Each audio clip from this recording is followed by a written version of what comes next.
Qué bueno, hermanos, poder estar juntos otra vez. Vamos a continuar con nuestro estudio de la primera epístola de Pedro. Hoy vamos a arrancar con el capítulo 3. Un capítulo precioso, muy mal entendido muchas veces, muy mal usado. Y particularmente la porción que vamos a estudiar hoy, que es del 1 al 7, en algunas Biblias aparece con un título arriba, ¿no?, que es deberes conyugales, deberes matrimoniales, etc. A mí no me gusta mayormente muchas veces los títulos que se suelen poner, primero porque no son parte de la escritura, son solamente títulos introductorios y muchas veces no condice a veces con la idea general. No, muchas veces no sé si le pasa a usted, pero usted toma el texto y toma el título ese y usted se sale del contexto general de lo que está leyendo. Y es un poco lo que sucede. Anoche charlábamos con unos hermanos de que es un texto el que vamos a compartir hoy que muchas veces lo hemos leído como que lo arrancamos del contexto de la epístola de Pedro y lo hemos estudiado y vemos lo que nos dice ahí solamente y no vemos toda la idea general. Pedro en ningún momento se sale no es que salta a otro tema. Él está siguiendo técnicamente se llama, es un flujo de pensamiento que él está mostrando allí. Y él continúa con ese flujo de pensamiento en esta epístola, ¿no? El tema central que habíamos visto en el capítulo 2, ¿se acuerdan? Era el sufrimiento de los cristianos, el sufrimiento de estos hermanos a los que él le escribe, ¿no? De cómo debían ser los cristianos personas de carácter, personas sólidas en su fe, personas que tienen claro de dónde los llamó Dios, que Dios los escogió y de que Él los va a sostener durante el camino hasta introducirlos a la gloria, llevarlos con Él. El tema es el carácter cristiano en el dolor, en la aflicción y a la hora de la prueba. Allí en el capítulo 2, todo el capítulo 2, voy a hacer un pequeño repaso del capítulo 2 porque la idea es que nosotros entendamos el contexto. Este es el flujo de pensamiento que tiene Pedro aquí. Él tiene en mente un grupo de hermanos que están padeciendo. Habían sido desterrados, perseguidos por los de su propia nación, incluso podían ser los de su propia casa. Incluso también se los acusaba ante los magistrados y ante los romanos y solían ser perseguidos. Y él tiene en mente todo esto. Él exhorta en el capítulo 2 a los hermanos a tener una vida intachable, una vida santa. Él les da a entender, allí usted puede verlo, en el capítulo 2, versículo 1, dice, desechando pues toda malicia. Él les está exhortando a pelear por la santidad. Él está exhortando a que los cristianos deben de luchar por tener una vida ejemplar, por honrar el Evangelio, la causa de Cristo. Él les da a entender, como les decía, que tienen que pelear y que sin duda ellos van a tener oposición de los de afuera. Sin duda, eso va a pasar. ¿Se acuerdan que dice en lo que murmuran de vosotros como de malhechores? Ellos iban a tener amenazas, iban a sufrir por causa de Cristo. Allí cerca del final, cuando vimos el capítulo 2, que él también les recomienda la sumisión pacífica a las autoridades de turno, cualquiera que éstas sean, sabiendo de que no hay autoridad sino de parte de Dios, no hay gobierno, no hay rey, no hay déspota, no hay tirano que venga que no sea porque Dios así lo quiere, porque Él es soberano, porque terminan sirviendo sus planes. Él había dicho de Nabucodonosor, de Ciro, de todos aquellos que eran sus siervos. Incluso a Faraón lo había puesto él para mostrar su poder para manifestar su poder, para dar a conocer su poder y su gloria a las naciones. Tremendo eso. Él también está considerando, y allí creo que fue la semana pasada que vimos, él considera y manda a estos cristianos que podían estar sufriendo, él los manda a someterse pacíficamente, con todo respeto, a sus amos terrenales. Ahí habíamos visto que la palabra allí era esclavos, y que no tenía que ver con la esclavitud, como nosotros estamos acostumbrados a ver, de látigos y ese tipo de maltrato, sino que eran amos de casa, y ellos estaban a cargo de los quehaceres de los hogares. Ese era el contexto, y ellos podían estar sufriendo. Él les dice que no solamente respeten y honren a los amos que son buenos y afables, sino también a los insoportables. A esos amos a esos patrones que no ni gusto da de trabajar con ellos, pero Él les manda, es la providencia de Dios. Dios proveyó a través de estas personas para que ellos puedan disponer de alimentos, ropa, techo. Y cerrando el capítulo 2, Él pone en alto el mayor ejemplo de sumisión y sufrimiento que pudimos haber visto y contemplado en la tierra.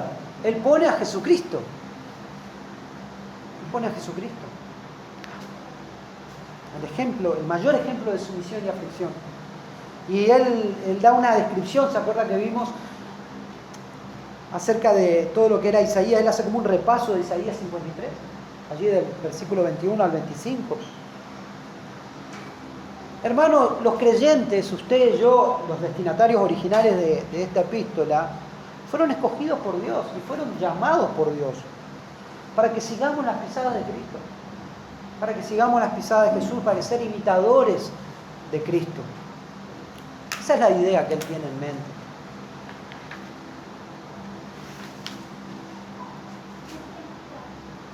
La verdadera vida cristiana, hermanos, es vivir contracorriente. Lo vimos en cada aspecto cuando hablamos de las autoridades, cuando hablamos del sometimiento a los amos terrenales, cuando vemos el sufrimiento, cuando padecemos. Es vivir a contracorriente, es una vida en oposición a los valores y estándares de nuestra sociedad.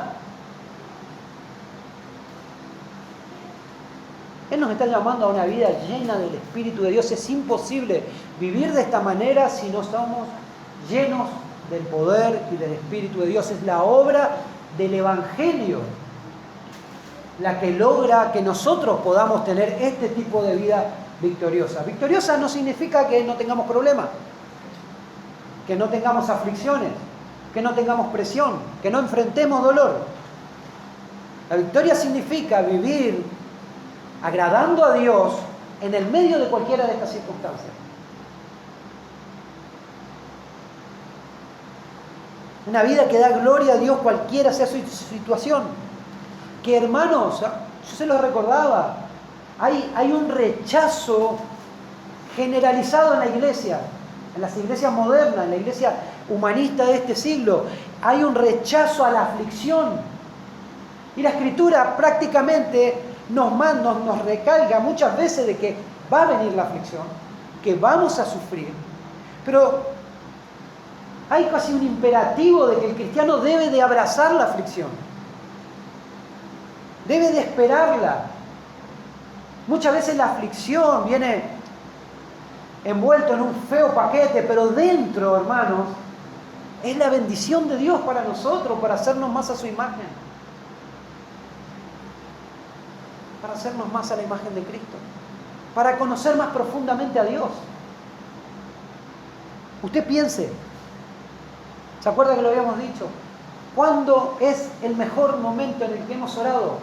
¿Cuándo es el momento en el que hemos derramado sinceramente nuestro corazón y hemos desnudado nuestra vida delante de Dios? Usted ya se está acordando en este momento. ¿Cuándo? En la aflicción, en el dolor. Cuando está desesperanzado, cuando ya no hay más nada para hacer.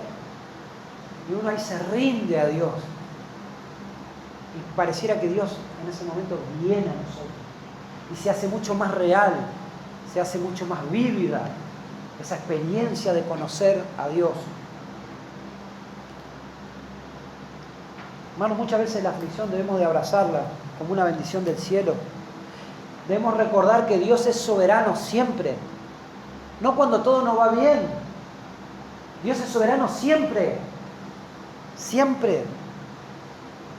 Hermanos, y tenemos promesas preciosas. Él nos guardará hasta que Él nos introduzca a la gloria, hasta que Él nos haga cruzar el Jordán de la muerte y entremos a la Canaán celestial. Eso es una promesa para nosotros. Hoy podemos estar viviendo bien, disfrutando algunas cosas, pero sin duda todos nosotros hemos experimentado el dolor, ¿o no? Todos experimentamos el quebranto en nuestra alma, en nuestro corazón. Y Él está hablando a gente que está pasando dificultades profundas. Por eso toca todos estos temas. La relación con un gobierno como el de Nerón, amos implacables, malvados. Y Él ahora va un poquito más adentro, diríamos. Él, en este capítulo 3, Él continúa, como le dije hoy, con ese flujo de pensamiento, que es el dolor, la aflicción, y Él lo que hace, este tema de la sumisión y el respeto, lo lleva a un ámbito mucho más íntimo, y lo lleva al ámbito del matrimonio. Y ahora vamos a desarrollar estos versículos, que el Señor nos ayuda, con su gracia, nos ayude a desarrollar estos versos. Vamos a leer capítulo 3, versículo 1 al 7, y vamos a desarrollarlo. Que el Señor nos ayude. Dice así: asimismo vosotras, mujeres, estad sujetas a vuestros maridos, para que también los que no creen a la palabra sean ganados sin palabra por la conducta de sus esposas, considerando vuestra conducta casta y respetuosa. Vuestro atavío no sea el externo de peinados ostentosos, de adornos de oro o de vestidos lujosos, sino el interno, el del corazón, en el incorruptible ornato de un espíritu afable y apacible, que es de grande estima delante de Dios. Porque así también se ataviaban en otro tiempo aquellas santas mujeres que esperaban en Dios, estando sujetas a sus maridos, como Sara obedecía a Abraham, llamándole Señor, de la cual vosotras habéis venido a ser hijas, si hacéis el bien, sin temer ninguna amenaza. Vosotros, maridos, igualmente vivid con ellas sabiamente, dando honor a la mujer como a vaso más frágil y como a coherederas de la gracia de la vida, para que vuestras oraciones no tengan estorbo. Oramos. Señor, te damos gracias por este momento, Señor, y que podemos estar ante tu palabra. Te pedimos que tú nos ayudes, te pido que me ayudes, Señor, a desarrollar estos pensamientos y este pequeño estudio, Señor, y que sea de bendición para nuestras vidas, que dé fruto apacible, suave, Señor, que cambie nuestro carácter, que cambie, Señor, nuestra vida matrimonial, que la palabra se haga realidad en nuestras vidas, Señor.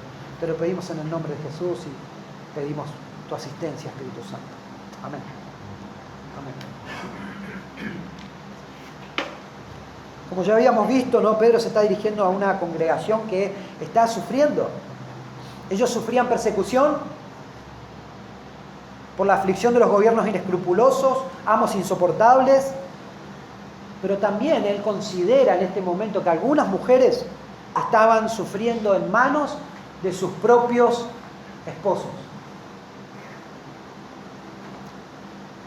Hermanos, en el primer siglo era común que un hombre que en una casa se profese la fe del padre de familia, del jefe de la familia. Era algo común. Si el esposo se convertía a Cristo, la familia iba detrás. Pero no era lo mismo, no sucedía lo mismo cuando la esposa se convertía. Ella podía ser tratada incluso como una persona, como una infiel, como una profana, por no seguir la religión de su esposo, por abandonar la religión de su familia. Piense lo siguiente. ¿Qué nos ha pasado a cada uno de nosotros cuando hemos conocido al Señor? ¿No? Enseguida, ¿qué hacemos? Cuando conocimos a Cristo, ¿qué hicimos? Se lo empezamos a contar a todo el mundo. volvimos locos a todos al lado nuestro cuando conocimos al Salvador, ¿no?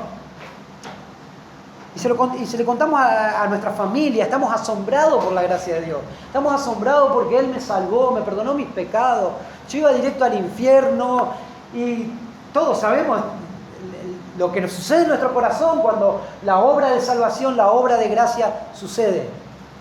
Los otros nos tratan de locos, te lavaron el cerebro, te dicen. Pero es precioso la obra de gracia en el creyente. Y ella comienza a contarle a todos. Y esto podría acarrearle muchos problemas. Pedro está teniendo en cuenta esto, está pensando en el conflicto de las mujeres creyentes. Por eso, como nos dice allí en el versículo 1, mujer está sujeta a vuestros maridos para que también los que no creen. Eso es lo que él está teniendo en cuenta. A los que no creen. Él les dice que deben someterse. Se puede traducir de distintas maneras esta palabra allí, ¿no? Puede ser sumisas, estar sujetas, pero en el griego se traduce literalmente subordinados. Una palabra que ya vimos, que se utilizó para subordinarnos a las autoridades de esta tierra, los gobernantes, para subordinarnos a nuestros amos terrenales, a los que nos emplean. Es la misma palabra allí. Está hablando del acto de ponerse debajo o ponerse en la fila detrás de alguien, seguir a alguien que está puesto en cierta autoridad mayor que uno. Él les manda en realidad a ser respetuosos, a subordinarse a su esposo, para que dice, los que no creen, está hablando de los esposos incrédulos, sean ganados, y fíjense lo que dice, en el versículo 1 dice, para que los que no creen a la palabra sean ganados sin palabra. Y aquí, hermanas, los que todavía su esposo no han conocido al Señor, Él le está diciendo, le está dando como una receta, una buena receta, tremenda receta para evangelizar. ¿Cuál es? Piense, ¿cuál es? No hablar, cerrar nuestra boca. Cerrar nuestra boca. A veces la mejor manera de predicar es no predicar. Es mostrar con el ejemplo. Se manda que les gane, dice que se los gane con el ejemplo.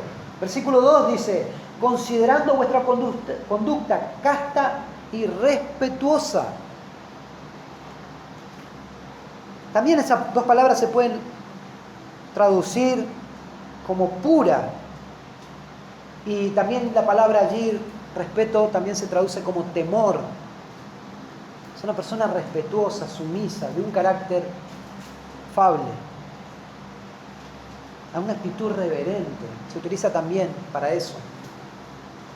Una actitud reverente. Este tipo de conducta de parte de las hermanas hacia sus esposos no creyentes es una manera vívida, hermanas, de mostrar el amor de Dios para con el pecador. ¿Qué excusa? Si ustedes hacen el bien, dice, no tienen nada que temer. ¿Qué podemos temer si hacemos el bien?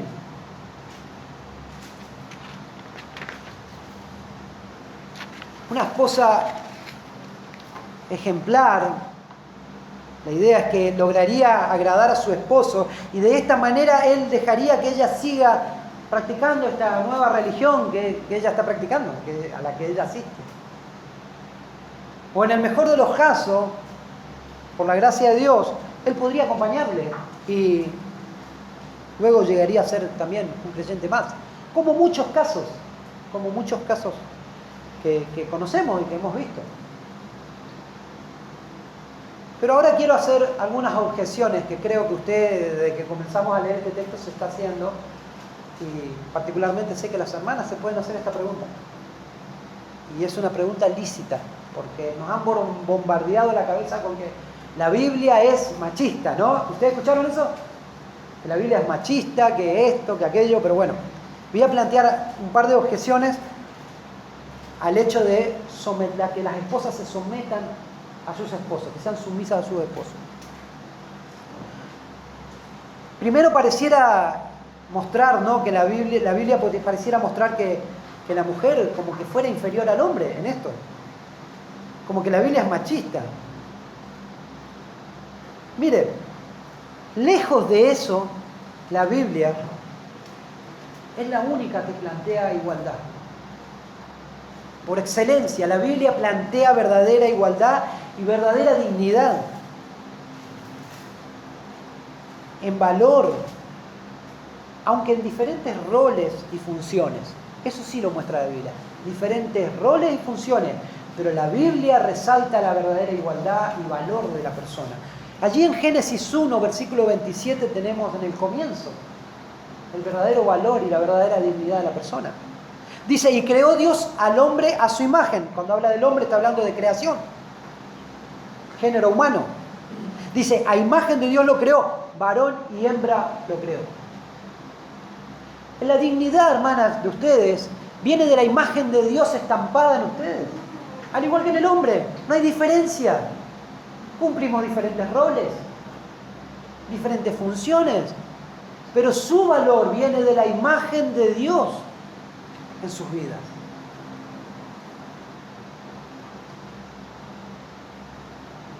Ahora otra objeción que normalmente, seguramente pueden estar pensando en personas que ustedes pueden conocer. Yo conozco personas mujeres que sufren. Me dicen, me está mandando a que me someta a un hombre malvado. Me está diciendo, ¿cómo me voy a someter a un hombre que no me respeta, que me maltrata? ¿Dios quiere eso para mi vida? Es una pregunta no válida, recontra válida. Porque es algo que sucede en la vida normal, la vida natural sucede. Mire, 1 Corintios 7 el apóstol Pablo aborda este tema. Y él lo aborda con mucho más detalles. Y vamos a ir ahí, le animo a que vaya a su Biblia, que lo lea por usted mismo. Y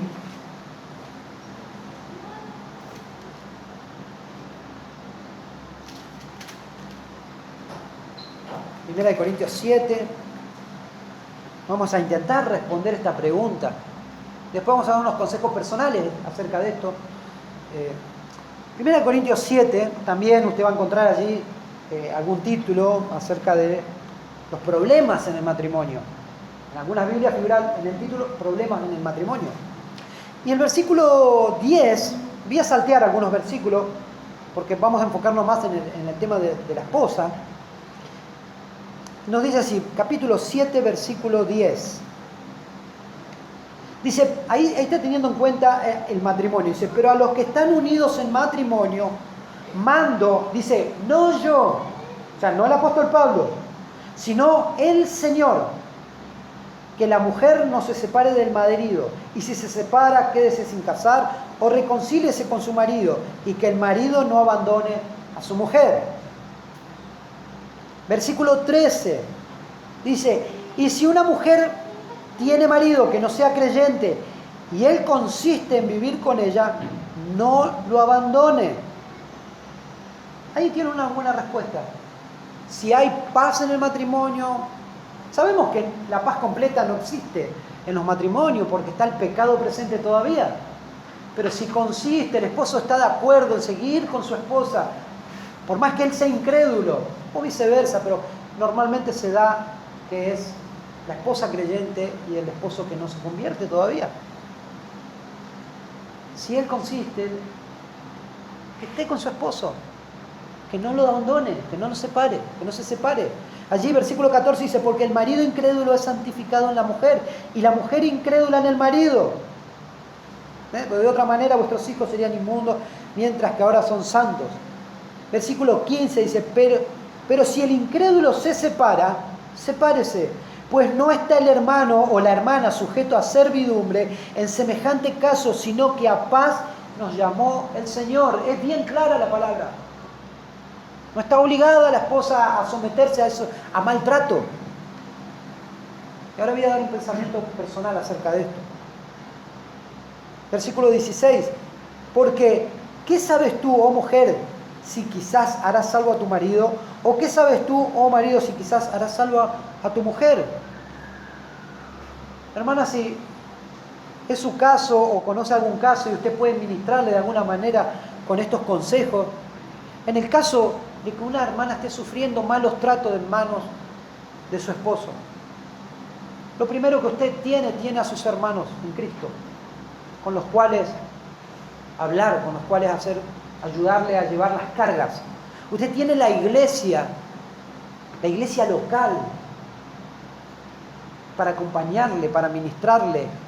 Pero si el caso es más complejo, en el que casos como los que hay violencia, nosotros tenemos el Estado. Y el Estado termina siendo, como lo habíamos visto, está para castigar al que hace mal, para felicitar al que hace bien, pero está para castigar al que hace mal. Y es válido recurrir al Estado para que imparta justicia si el caso es extremo y así lo requiera. La Biblia no está negando eso. Al contrario, los gobiernos están puestos para impartir justicia. Y gracias a Dios tenemos algo de eso en nuestro país. Pero ante todo, querida hermana, ante todo, usted está bajo las alas del Señor. Usted ante todo a usted le cuida el Señor de los ejércitos, como lo dice allí el versículo 12 y 13 del mismo capítulo. ¿Quieren leerlo? Estamos en Primera de Pedro 3, versículos 12 y 13 dice: porque los ojos del Señor están sobre los justos y sus oídos atentos a sus oraciones, pero el rostro del Señor está contra aquellos que hacen el mal. ¿Y quién es aquel que os podrá hacer daño si vosotros seguís el bien? Ante todo, querida hermana, el Señor es el que te guarda. El Señor es el que te protege. Él es el que te cuida. Y esa debe ser tu confianza, no debes temer. Pero en el caso de que existan algunos de estos inconvenientes, tenemos recursos. Tenemos los hermanos cercanos, tenemos la iglesia que ayuda a ministrar, y también está el Estado para impartir justicia, si así lo requiera. En el versículo 1 que leímos, todavía estamos ahí en el versículo 1. Después vamos a pasar rápido a lo siguiente. Dice: asimismo vosotras mujeres. Él comienza generalizando, hablándole a mujeres creyentes. Él considera que la aflicción que aquellas hermanas que tienen esposos incrédulos están pasando. Y fíjense que después continúa, un poquito más adelante, él continúa diciendo en el versículo 3, dice: vuestro atavío no sea el externo. Está hablando también a mujeres. Como lo primero no es aplicable a todas las mujeres, o sea, no todas tienen esposos incrédulos y no todas pueden estar sufriendo aflicción en ese aspecto, él le está hablando también a otro grupo de hermanas dentro de la congregación. Versículos 3 en adelante dice: vuestro atavío no sea el externo de peinados ostentosos, de adornos de oro o de vestido lujoso, sino el interno, el del corazón, en el incorruptible ornato, un espíritu afable y apacible que es de grande estima delante de Dios. Claramente él le está hablando a un grupo de mujeres de la iglesia, no son todas. Como las que no tienen esposos creyentes y pueden estar sufriendo no son todas, estas tampoco son todas. Usted piense lo siguiente, vamos a hacer un ejercicio ahí de interpretación. ¿Qué mujeres del primer siglo tenían acceso a vestidos lujosos? Adornos de oro, peinados de moda. ¿Quiénes? ¿Todas? Había considerado que incluso algunas eran esclavos, que eran gente muy pobre, que no tenía nada, que dependía de sus amos plenamente, comida, bebida, cuidado, protección, todo dependía de sus amos. Claramente le está hablando a mujeres pudientes, le está hablando a las mujeres ricas de la iglesia. Únicamente ellas podían tener acceso a todas estas cosas, adornos de oro.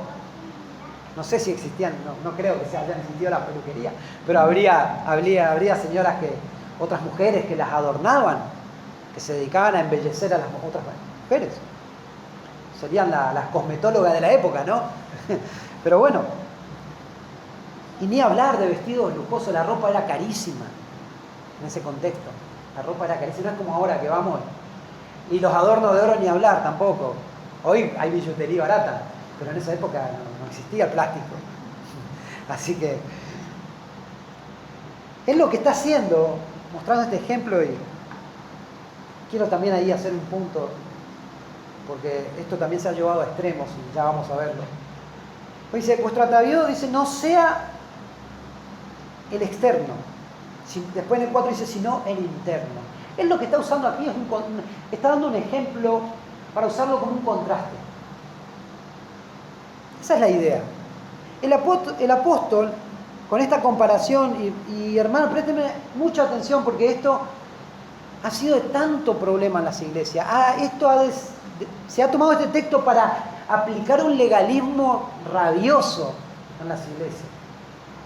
Él de ninguna manera está haciendo una prohibición. No está haciendo una prohibición a la vestimenta, al arreglarse, a ropa linda. No está haciendo eso. Eso podemos querer forzar las escrituras a eso. Pero él no está haciendo una prohibición. No está haciendo un mandato. Sino está haciendo un contraste. El énfasis no está ni en la ropa, ni en la apariencia, sino en el carácter piadoso. Ya le voy a dar a los hermanos, hermanas, quédense tranquilas. Ya vamos a llegar a los hombres. Pero el apóstol aquí se extiende un poco más con las esposas, pero después los hombres nos matamos al final. Él lo que está haciendo el énfasis es en el carácter piadoso de las mujeres. Es lo que se espera de las mujeres cristianas. Esto dice que es de mucho valor, nos dice, de grande estima delante de Dios. Mire, si nosotros tomamos el texto original y hacemos una paráfrasis, lo leemos palabra por palabra, dice así: pongo reparos a dedicar tanto tiempo a peinados exagerados, al uso ostentoso de ornamentos de oro y al desmedido esfuerzo por vestirse con atavíos costosos. Claramente él no se está dirigiendo a las esclavas ni a las mujeres más pobres, a las que carecían de medios para usar ropa costosa y adornos de oro. Al contrario, él está amonestando a las damas ricas de la comunidad cristiana que no enfaticen en la apariencia externa, sino que desarrollen la belleza interior de un espíritu amable. Tiene la misma idea que Pablo está recalcando allí en 1 Timoteo 2, versículos 9 y 10. Se los leo, no hace falta que lo busquen.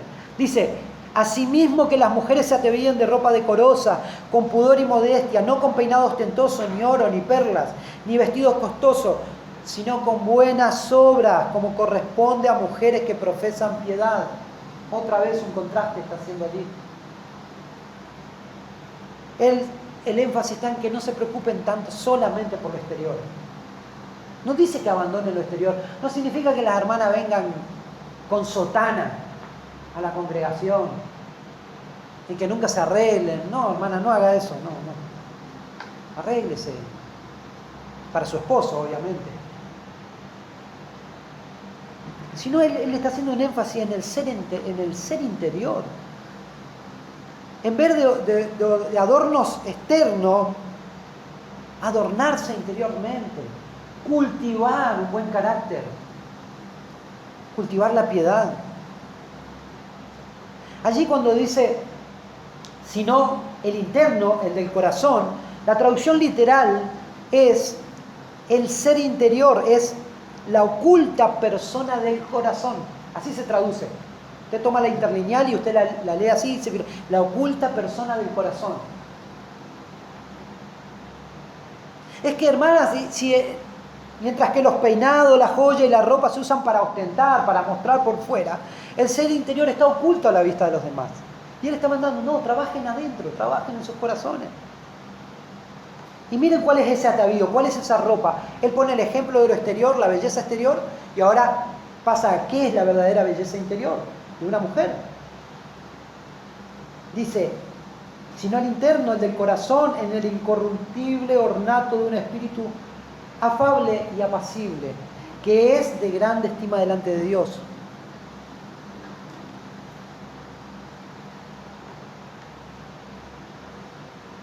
La palabra afable significa, hermana, bien humorada, prudente, de sencilla y sincera religiosidad. Bien humorada y prudente. ¿Cómo estamos con estas cosas? También nos dice apacible, que es pacífica, sin excesos de enfado, amable y considerada en el trato.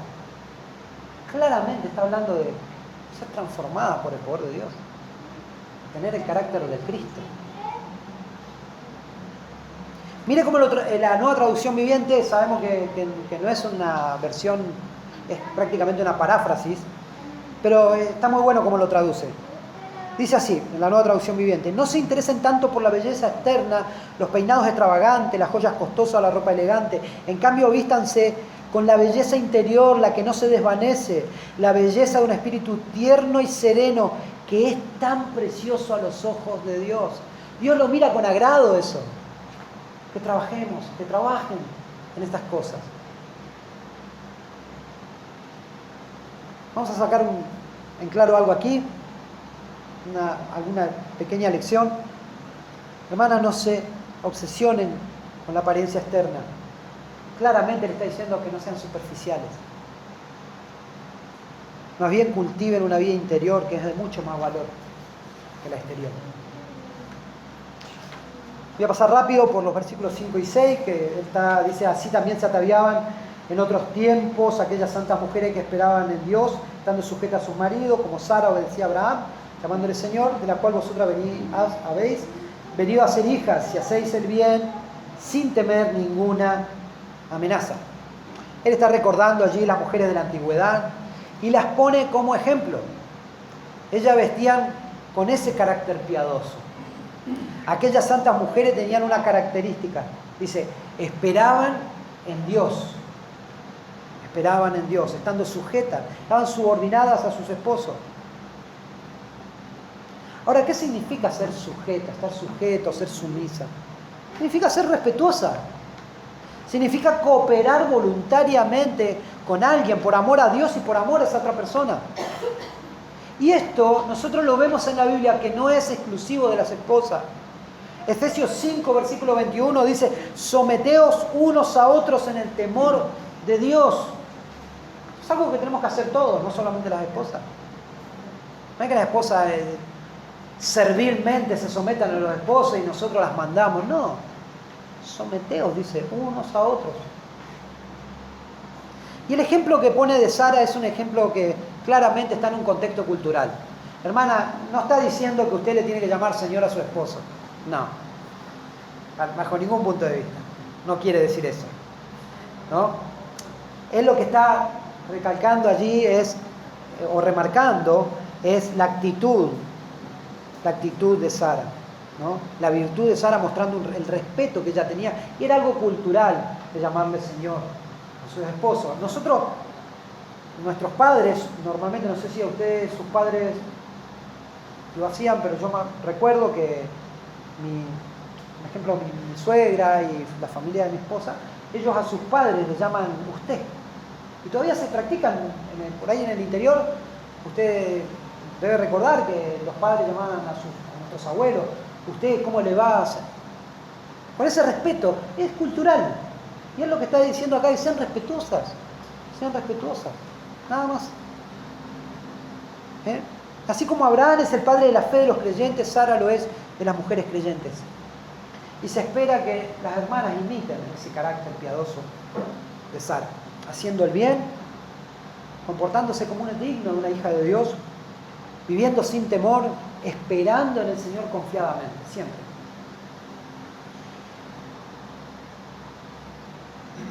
¿Cuánto tiene que hacer el Señor en nuestras vidas, no? Esto va totalmente, vieron que va en contracultura de lo que nos enseña nuestra sociedad. ¿Creen que la mujer se realiza sacándose de encima al hombre? Y que la realización tiene que ver con competir con el hombre. No tiene nada que ver. Y en ningún momento toca acá temas laborales ni nada de eso, no toca nada de eso. Está hablando del carácter. Eso es lo que es. Usted puede trabajar, si no quiere trabajar puede dedicarse a la casa. No, la dignidad, usted no viene por lo que hace, sino por quién es usted. Viene delante de Dios. Su dignidad viene porque usted tiene la imagen de Dios estampada. Y si usted ha conocido al Salvador, usted es uno con Cristo. Eso trae dignidad y valor. No lo que podamos hacer o no. Una mujer, porque se realice profesionalmente, no es más que aquella que decide dedicar su vida a su esposo, a sus hijos. No es más, ni es menos. Ambos son de Cristo, ambos son uno en Cristo. Y la dignidad viene de allí. Dice vosotros, versículo 7, ahora sí le voy a dar a ustedes, me voy a autoflagelar. Anoche me decía mi hermano, qué buen tema vamos a ver mañana. Le digo, sí, me siento un cara dura, le digo, hablando de esto. La verdad. Porque todos fallamos en esto, hermanos. Todos tenemos mucho que madurar, mucho que crecer. Mucho que crecer en esto, hermano. A ustedes les toca la peor parte ahora. Dice, vosotros maridos igualmente vivid con ellas sabiamente, dando honor a la mujer como a vaso más frágil y como a coherederas de la gracia de la vida, para que vuestras oraciones no tengan estorbo. Dedicó 6 versículos a las esposas, 1 a los esposos. Hermano, la mayor responsabilidad es nuestra siempre. Dios quiso que sea así. Dios quiso que sea así. Lo primero que debemos notar es que Él nos llama a tener sabiduría, a vivir sabiamente para la vida matrimonial. Si está pidiendo eso, hermano, porque se ve que no somos muy sabios, que digamos. Se ve que somos medio torpes. Somos medios necios a veces, somos medios toscos. Le está diciendo que vivan con sabiduría, que no sean necios. ¿Recuerdan Santiago 1, versículo 5, que dice? Si alguno de vosotros tiene falta de sabiduría, pídala a Dios, el cual la da a todos abundantemente sin reproche y le será dada. Debemos pedir sabiduría a Dios para nuestro matrimonio, para nuestra vida matrimonial. Debemos pedir sabiduría a Dios. Debemos ser hombres de oración para tener una vida que agrada al Señor. Y aquí dice, vivir con ella sabiamente, dando honor a la mujer como a vaso más frágil. Dando honor. Amados hermanos, nosotros tenemos la responsabilidad. Y acá es un imperativo. Tenemos que dar honor a nuestras esposas. Debemos respetarla. Honor allí se traduce como temor, como respeto. Debemos respetarlas. En algunas versiones se pone, debemos alabar a nuestras esposas. ¿Cuántas veces hacemos todo lo contrario? ¿Cuántas veces somos tan hipócritas, hermano? Y vivimos remarcando los defectos como que nosotros somos los mejores, o no sé, ¿qué nos creemos? Debemos de alabar a nuestras esposas. Este tipo de conducta no debe ser así entre nosotros. No debe ser así. Dios le diseñó a usted para que sea el protector de esa esposa, de esa hermana en Cristo. Para que usted sea el proveedor. Para que usted sea el pastor de esa mujer. ¿Ustedes saben cuántas esposas tampoco pueden avanzar mucho en Cristo y en las cosas espirituales? Porque los esposos son de tanto tropiezo. Los esposos son tan carnales. Usted no solo es el proveedor, el protector, el pastor de su esposa. Usted es el amante de su esposa. Usted es el refugio de su esposa. Su esposa no puede encontrar siempre refugio en una amiga o en alguien con quien hablar. Usted tiene que ser el primero que tiene que recurrir a su esposa. Usted tiene que ser su descanso, en quien confía. Honre a su esposa, hermano. Haláguela. Resalte sus virtudes. Hable bien de ella. No hable mal de su esposa. Cubra, por así decirlo, cubra sus pecados, cubra su falta. Así como Dios le perdonó a usted, así como Dios tiene misericordia de usted, usted téngala con su esposa. Resalte sus virtudes, las cosas buenas que hace. Alábela. Hable bien de ella, hermano. Dice como a vaso más frágil, y en ninguna manera acá el apóstol está diciendo que hay inferioridad o debilidad en ella. No, no quiere decir eso. Él solamente está reconociendo las diferencias físicas. Y que las mujeres en su tiempo, todavía un poco, son más propensas a los ataques y a los maltratos físicos. Él solamente recalca eso. Cuando dice al vaso más frágil, son más delicadas. La primera razón, hermano, por la cual los esposos deben honrar a sus esposas proviene del conocimiento de que ellas son la parte más delicada de la pareja.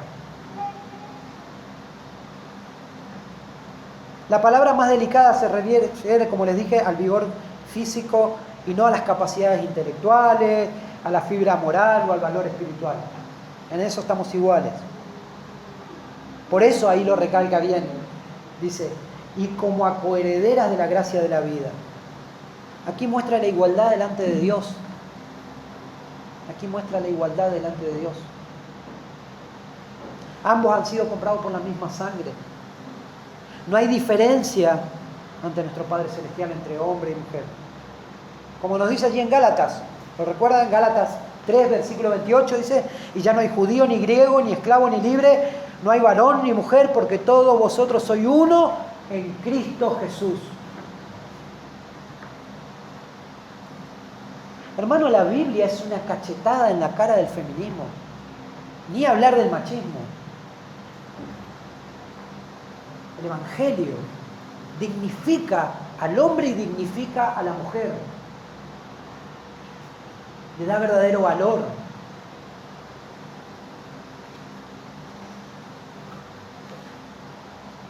Hermano, te exhorto con estas palabras. Tu esposa es tu hermana. Es tu prójimo más cercano. Nuestro prójimo no son los vecinos, es tu esposa, ahí la que tenés al frente, con la que dormís a la noche.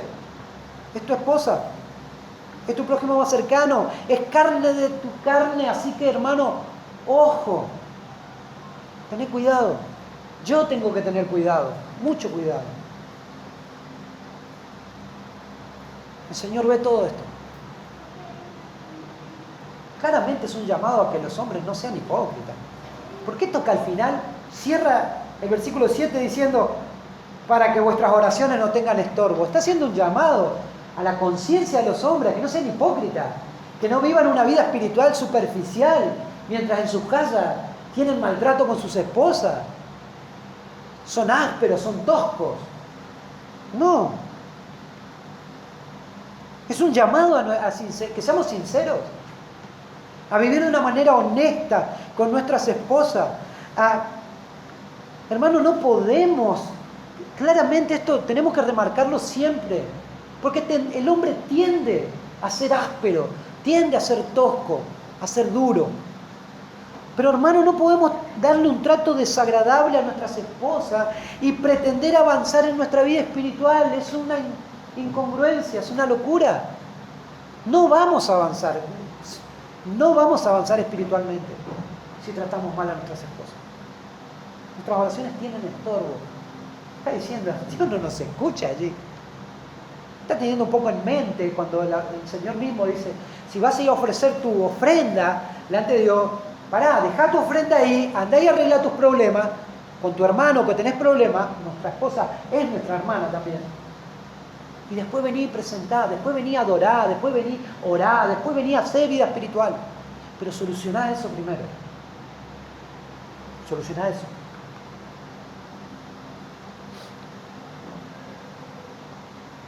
No solo, hermanos, nuestras oraciones tienen estorbo cuando vivimos de esa manera, sino que nosotros mismos somos de tropiezo para que nuestras esposas también avancen en las cosas espirituales. Qué gran responsabilidad que tenemos, ¿eh? Qué gran responsabilidad que tenemos.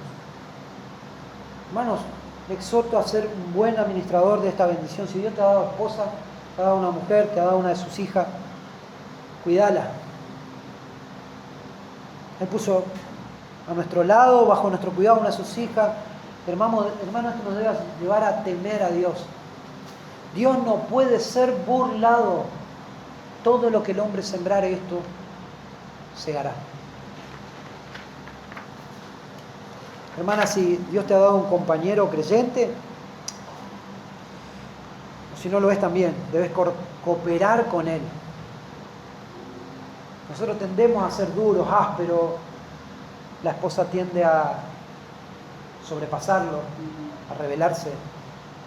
Hermana, usted debe cooperar con él, respetarlo, no sobrepasarlo, no ningunear a su esposo. Leí no lo quise agregar, pero había una encuesta y que una de las cosas que más le molesta a los hombres es que su esposa lo avergüence en público, que no se lo respete. Obviamente la respuesta de las mujeres, ¿cuál es? Que la traten mal, que le hablen mal, que no se le tenga en cuenta, que no la escuchen, que no colaboren con ella, que no las ayuden, que se menosprecie lo que ella hace. Es lo que nos muestra la Biblia. No es muy difícil. No necesitamos psicólogos, no necesitamos nada de todo eso. Necesitamos ser bíblicos. No necesitamos terapia matrimonial, necesitamos ser bíblicos. Hermana, si Dios te dio un compañero creyente, cooperá con él, respetalo, no lo sobrepase, no le menosprecie. Honrá a tu esposo y honrá a Dios con un carácter suave y amable.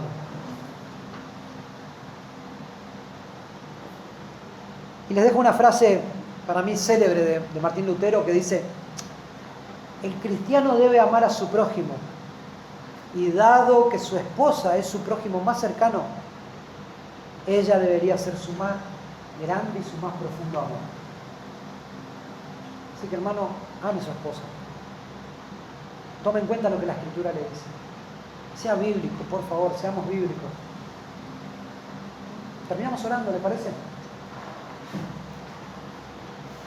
Gracias, Señor, por tu preciosa palabra, Señor. Es hermoso poder ver estas cosas, la relevancia de tu palabra, Señor, para nuestros días.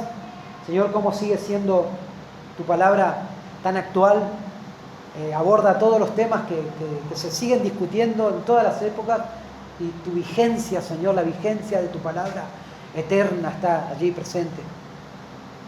Señor, te pedimos perdón, Señor, porque seguramente hemos pecado en tantas de estas cosas.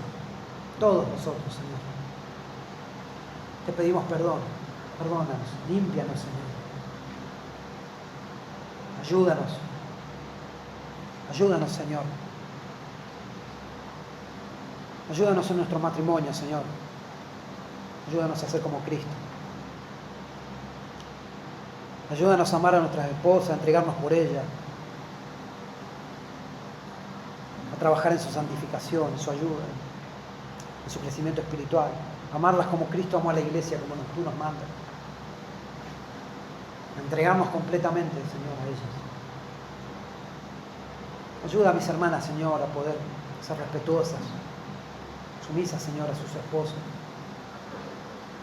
a ser colaboradoras con ellos. Te pedimos tu ayuda, Señor, porque esto sin la obra y la gracia de tu Espíritu Santo sería imposible, Señor. Esto sin el Evangelio es imposible humanamente, Señor. Esperamos en ti, Señor. Esperamos en ti y te pedimos que nos ayudes. Transforma nuestros corazones. Impregna nuestra mente con tu palabra para que tu palabra se haga realidad en nosotros y en nuestros matrimonios, Señor. Te lo pedimos en el nombre de Jesús. Te alabamos, Señor. Gracias por este día del Señor, que nuevamente pudimos estar reunidos, disfrutando tu presencia, disfrutando, Señor, la compañía de tu pueblo. Te damos gracias y nos encomendamos en tus manos, Señor, en el nombre de Jesús. Amén.